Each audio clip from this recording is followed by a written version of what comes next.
बिस्मिल्लाहिर्रहमानिर्रहीम। Dear students, अस्सलाम वालेकुम। Welcome to English grammar world. आज मैं आपके लिए एक नया टॉपिक लेकर आया हूँ। एक ऐसा टॉपिक जो बड़ा इंटरेस्टिंग भी है और बड़ा इंफॉर्मेटिव भी है। अक्सर आज का जो टॉपिक है वो है कंफ्यूजिंग सेंटेंसेस। अक्सर औक़ात कुछ सेंटेंस ऐसे होते हैं उर्दू टू इंग्लिश बनाते वक्त उनमें काफ़ी कन्फ्यूजन होती है।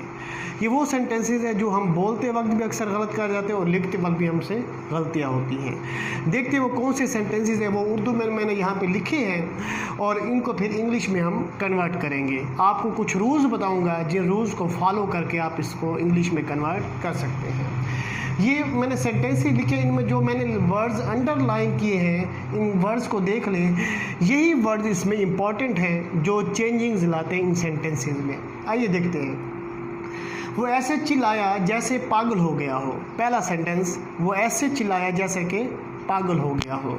अब जैसे की वजह से हम यहाँ पर इस्तेमाल करते हैं लफ्ज़ एज इफ़ का, एज इफ़। अब सुने मेरी बात को गौर से ज़रा। एज़ इफ़ जब किसी सेंटेंस में इकट्ठा इस्तेमाल होता है एज़ और इफ़, तो उसके बाद हम पास्ट परफेक्ट टेंस इस्तेमाल करते हैं। हम या तो वर का इस्तेमाल कर सकते हैं या फिर हैड बीन का। वर या हैड बीन का इस्तेमाल होगा, इस बात को आपने माइंड में रखना है, ठीक है।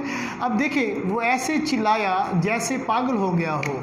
अब इसकी इंग्लिश ऐसे बनेगी, he cried as if he were mad। अब आप हैरान होंगे मैंने यहाँ पे वर लगा दिया है। अब जिस सेंटेंस में एज इफ़ का वर्ड इस्तेमाल होगा उसके बाद आप वर या हैड बीन लगाएंगे, चाहे वो प्रोनाउन ही हो, शी हो, इट हो या सिंगुलर नाउन हो, तो हम उसके साथ वर ही लगाएंगे। आई होगा उसके साथ भी वर आएगा, वी होगा उसके साथ भी वर आएगा, दे होगा उसके साथ भी वर ही इस्तेमाल होगा। इसलिए ये आपने बात माइंड में रखनी है कि एज इफ़ जिस भी सेंटेंस में इस्तेमाल होगा उसके बाद हम या तो वर लगा सकते हैं या हैड बीन का इस्तेमाल कर सकते हैं। ये हमारा पहला सेंटेंस। सूरज गरूब होने वाला है, बड़ा इंपॉर्टेंट सेंटेंस। सूरज गरूब होने वाला भी गरूब नहीं हुआ। जब कोई काम अभी ना हुआ हो और होने के करीब हो तो उसके लिए हम लफ्ज़ जो इस्तेमाल करते हैं इंग्लिश में वो होता है अबाउट टू। अबाउट टू का वर्ड इस्तेमाल किया जाता है। ये मैं यहाँ पे लिख रहा हूँ, अबाउट टू। अभी वो काम हुआ नहीं होता बल्कि होने के करीब होता है। सूरज गरूब हुआ नहीं बल्कि होने वाला है। अब इसकी इंग्लिश कैसे बनेगी? The sun is about to set. अभी अबाउट टू हमने लगाया, वाला है, हम इससे पता चला कि अभी काम होने वाला है। मुझे लाहौर जाना है, मुझे लाहौर जाना पड़ता है। दो सेंटेंसेस मैंने लिखे हैं। ये सेंटेंसेस बहुत कंफ्यूज करते हैं। इसमें टीचर्स भी और स्टूडेंट कंफ्यूजन का शिकार हो जाते हैं। अब इसका रूल जो है मैं आपको बताने जा रहा हूँ, उसको गौर से सुनिएगा कि मुझे लाहौर जाना है, अगर जाना है का लफ्ज़ है तो एम टू गो आएगा। अगर वो जाना पड़ता है तो हैव टू गो आएगा।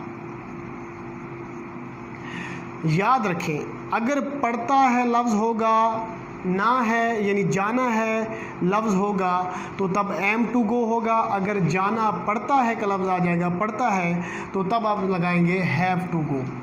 अब जाना है में आपका इरादा शो होता है, मुझे लाहौर जाना है, और जहाँ जाना पड़ता है वहाँ आपकी मजबूरी ज़ाहिर की जाती है। जब कोई काम मजबूरी में किया जाता है उसके लिए पड़ता है का लफ्ज़ है, वहाँ पे हैव टू गो आएगा। और अगर जाना है यहाँ पे इरादा है तो उसके लिए एम टू गो आएगा। अब इसकी इंग्लिश कैसे बनेगी? I am to go to Lahore. और इसकी इंग्लिश बनेगी I have to go to Lahore. Sentence number 5, मैं हंसे बगैर नहीं रह सकता। जब कोई काम किए बिना कोई शख्स नहीं रह सकता तो उसके लिए लफ्ज़ जो हम इंग्लिश में इस्तेमाल करते हैं वो होता है कैन नॉट हेल्प। यानी कोई काम किए बगैर कोई बंदा नहीं रह सकता, वो खाए बिना नहीं रह सकता। मतलब कुछ लोगों की आदत होती है कि वो बहुत ज़्यादा खाते हैं, तो उसके लिए हम क्या इस्तेमाल कर सकते हैं? Can not help. अब याद रखने के कैन नॉट हेल्प के बाद आप इंग फॉर्म इस्तेमाल करेंगे। इसके साथ इंग फॉर्म ऑफ वर्ब इस्तेमाल होगी, प्लस इंग फॉर्म ऑफ वर्ब, यानी कैन नॉट हेल्प के बाद इंग फॉर्म ऑफ वर्ब का इस्तेमाल किया जाएगा, यानी प्रोग्रेसिव फॉर्म ऑफ वर्ब इस्तेमाल की जाती है। अब इसकी इंग्लिश कैसे बनेगी, मैं हंस से बगैर नहीं रह सकता। I can not help laughing, वो खाए बिना नहीं रह सकता। He can not help eating, ठीक है, वहाँ भी हमने प्रेजेंट पार्टिसिपल का इस्तेमाल किया है, यानी फोर्थ फॉर्म इस्तेमाल किया, इंग फॉर्म। बच्चा पढ़ते पढ़ते सो गया, एक काम होते होते जब दूसरा काम हो जाए तो उसके लिए हम इस्तेमाल करते हैं वाइल का, वाइल। अब देखिए, एक काम होते होते जब दूसरा काम हो जाए तो उसके लिए वाइल का इस्तेमाल हम करते हैं। The child slept while reading। अब ये देखें, the child slept while reading, बच्चा पढ़ते पढ़ते सो गया। इसको हम दो तरीक़ों से लिख सकते हैं, वाइल पहले भी लिख सकते हैं, while reading the child slept. बारिश होते होते रुक गई, यानी बारिश हो रही थी फिर होते होते रुक गई। इट स्टॉप्ड वाइल रेनिंग, इस तरह इसको बनाएंगे। आप इस तरह भी इसको बना सकते हैं कि वाइल रेनिंग इट स्टॉप, ये माइंड में रखना है। और वाइल के बाद हमेशा प्रेजेंट पार्टिसिपल यानी इंग फॉर्म का इस्तेमाल किया जाता है। अगला सेंटेंस है, तुम्हारे लिए बेहतर है चले जाओ, तुम्हारे लिए बेहतर है चले जाओ। इसमें बेहतर है का जो लफ्ज़ इस्तेमाल हुआ है, इसके लिए हम इस्तेमाल करते हैं हैड बेटर, हैड बेटर। अब हैड बेटर जो है वर्ड, ये जो मैंने इस्तेमाल किया यहाँ पे, ये 3 वर्ड्स आपने माइंड में रखने हैं। एक होता है नीड नॉट, एक होता है डेयर नॉट, एक होता है हैड बेटर। इन तीनों वर्ड्स को हम कहते हैं कॉजेटिव वर्ब्स, और इनके बाद हमेशा फर्स्ट फॉर्म इस्तेमाल होती है, और इनके बाद कभी टू नहीं लगता। यानी जब 2 वर्ब इस्तेमाल करते हैं हम, वैसे हम टू इस्तेमाल करते हैं, लेकिन ये जो कॉजेटिव वर्ब होते हैं इनके बाद जब दूसरा वर्ब इस्तेमाल किया जाता है तो टू का इस्तेमाल नहीं होता। ये बड़ी इन्फॉर्मेशन है आपके लिए, इसको माइंड में आपने रखना है। अब तुम्हारे लिए बेहतर है चले जाओ,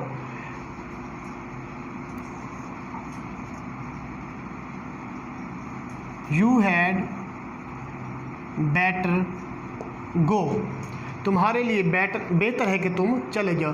you had better, had better के बाद हमने फर्स्ट फॉर्म का इस्तेमाल करना है। उसने मुझे रोकने की जुर्रत ना की।